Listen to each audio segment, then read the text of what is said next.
Aqui estamos juntos novamente para seguirmos com a leitura do livro Loucura sob o Novo Prisma, um estudo psíquico-fisiológico feito pelo Dr. Bezerra de Menezes, ainda no século XIX. Continuando o capítulo 3, sugiro a vocês que dêem uma escutadinha no finalzinho do vídeo anterior para vocês lembrarem de onde a gente estava. Seguindo, escrevíamos estas linhas que nos eram intuitivamente sugeridas quando recebemos pelo correio uma carta sem assinatura, cujo autor nos enviou a seguinte comunicação que, disse ele, lhe foi repentinamente dada e ele graciosamente nos oferecia. Entre aspas, a carta que Bezerra recebeu. Duas causas podem concorrer para o fato da perturbação mental, uma externa e outra interna. Por não fazer essa distinção, querendo sempre ver lesão onde não existe, às vezes, senão perturbação determinada por um agente que escapa a todos os meios terapêuticos, é que a medicina tem caído em malogros. Nas perturbações devidas a forças traumáticas, encontra o alienado meios mais ou menos seguros de realizar o aparelho cerebral e que restituí-lo nas naturais funções materiais. O mesmo, porém, não sucede quando se trata de casos com os quais não concorre lesão alguma cerebral. Sendo o agente inteligente o que recebe as impressões, quer venham do meio em que se acha em relação à matéria, quer venham do mundo espiritual, desde que o perispírito se dê em alterações perturbadoras, não pode ele receber as impressões com a natural regularidade.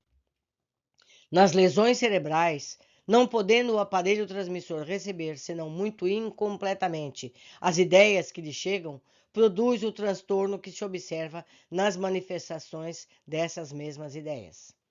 Lendo o espírito, em seu perispírito, as imagens que lhe chegam, quer por meio do aparelho cerebral, quer diretamente por meio do aparelho semimaterial, não pode receber e transmitir, sem grande desarranjo, as impressões e concepções. No primeiro caso, quando as imagens vêm pelo aparelho cerebral e este se acha afetado, há uma loucura que a medicina pode curar. No segundo, quando não há lesão cerebral e sim perturbação da recepção das imagens e da sua reflexão, há o que modernamente se denomina obsessão, para a qual só há uma terapêutica, a espiritual. Colocai diante de vós um espelho que tenha defeito em alguns pontos, tal não se reflita a imagem completa dos objetos que se lhe apresentam. É o caso da loucura por lesão no cérebro. Colocai, porém, entre vós um espelho em perfeito estado, corpo que possa embaçar a transmissão da luz, que de vós parte para o espelho, e infiel será a reprodução da vossa imagem. Que bela imagem ele fez! Que bela imagem!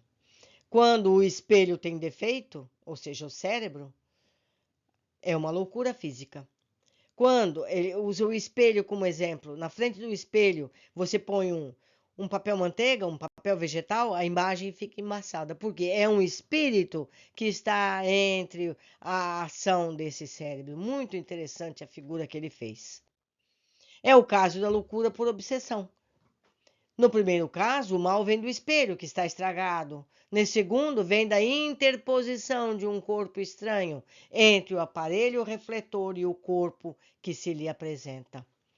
Essa figura toscamente esboçada basta para assinalar a diferença que existe entre os dois estados em que se pode achar-se o espírito encarnado com a relação à manifestação de seus pensamentos. Se os alienistas procurassem dirigir seus estudos de conformidade com os nossos ensinos, que se vão propagando por toda parte, os hospícios só receberiam os doentes do primeiro caso e se transformariam, talvez, com mais razão, em casas de caridade e em salas de moralização. Nessas condições, eles serviriam para o tratamento dos doentes de uma e outra espécie de loucura. Passarei agora a considerar o assunto sob o ponto de vista, isto é, com relação à fisiologia, e veremos se, por esse lado, fica-lhe melhor esclarecido. Depois da descoberta dos anestésicos, pôde-se tentar um grande número de operações antes impossíveis por causa das grandes dores que se produziam.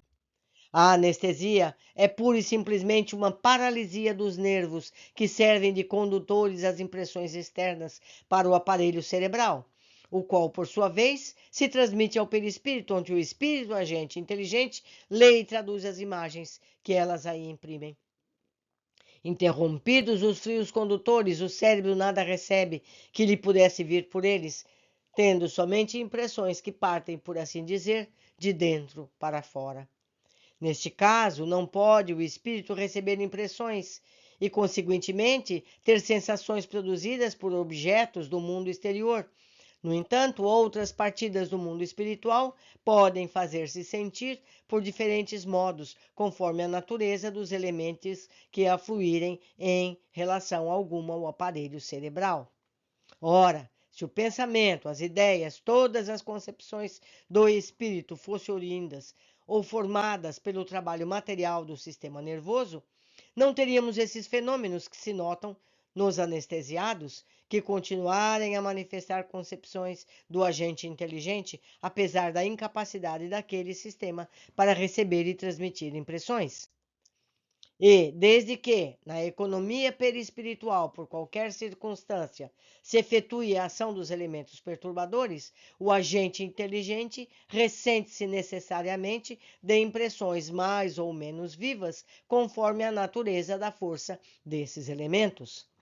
Já se vê, pois, que as desordens das funções orgânicas, por terem causas diversas, reclamam diversos meios reparadores.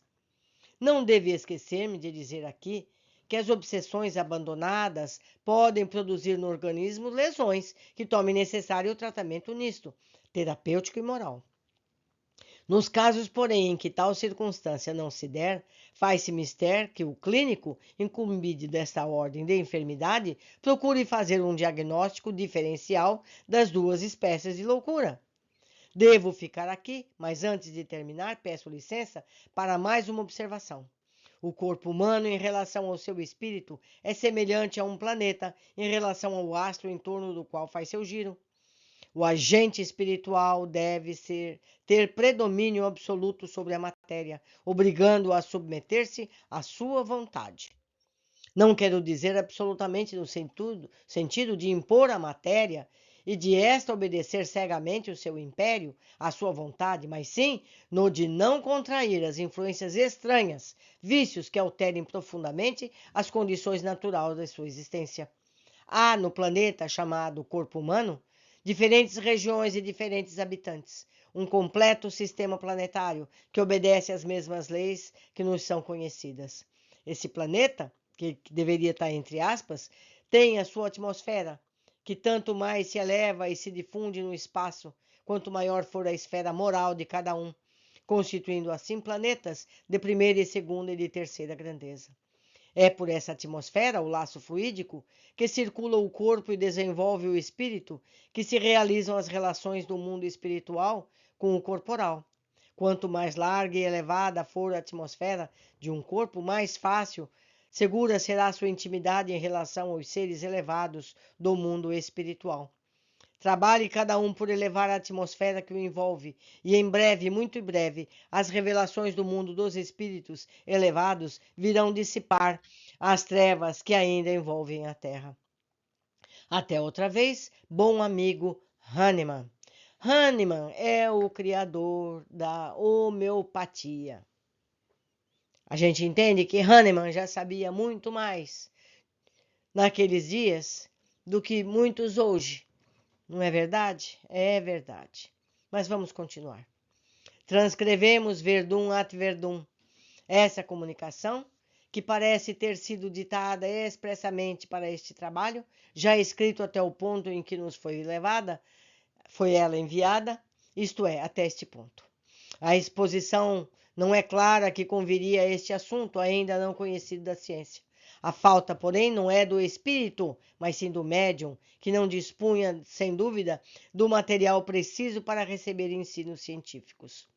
É intuitivo para que o médico, Descido do espaço, poder falar corretamente sobre uma questão de sua especialidade. Faz-se mister um instrumento adequado, como seria para o matemático, etc, etc. O que Bezerra está dizendo? Que Hahnemann se comunicou mediunicamente para mandar essa carta para Bezerra. Certo? Foi o espírito de Hahnemann que mandou essa carta para Bezerra. E o médium, não entendendo tanto de medicina, não foi fiel o necessário. Mas continuamos. Isto é de observação constante e os espíritos confirmam. Entretanto, apesar de mal apanhado, o pensamento de Hahnemann ficou suficientemente inteligível. A comparação do espelho é perfeita e ensina claramente como se dão as perturbações nos casos de lesão cerebral e nos de integridade do cérebro. Temos, pois, em resumo, que tudo ocorre para tornar evidente a dualidade causal da loucura. Concorrem as observações dos fisiologistas de haver loucura sem lesão no aparelho cerebral, o que basta para se intervir que há duas espécies de loucura, e concorre para confirmar aquelas observações a ciência espírita, que ensina como os espíritos atrasados atuam sobre os viventes, tirando-lhes a liberdade de razão, por simples desejo de fazerem o mal ou por vingança. Disto fala a Igreja, atribuindo o fato ao demônio. Concorre finalmente a longa e desenvolvida explicação de um espírito, no caso Hahnemann, que teve na Terra reconhecida competência na matéria. Se não tivéssemos precedido este estudo de provas experimentais, não só a verdade espírita como da comunicação dos espíritos, a observação de Esquirol ficaria como um problema, uma esfinge, apesar das razões espíritas e das comunicações de Hahnemann. Estabelecidos, porém, como foram sobre os fundamentos experimentais, os pontos preliminares, só o capricho, contra o qual não há razão que prevaleça, pode recusar à fé um sistema de provas quais temos dado. Para o homem livre de preconceitos, o que temos exposto é que quando basta para reconhecer a dualidade da loucura. E se ainda pode haver dúvida proveniente da nossa deficiente exposição, aí fica o campo aberto ao estudo e à observação dos que a tiveram. Tomem o trabalho de explorar a mina e lhes garantimos esplêndido resultado.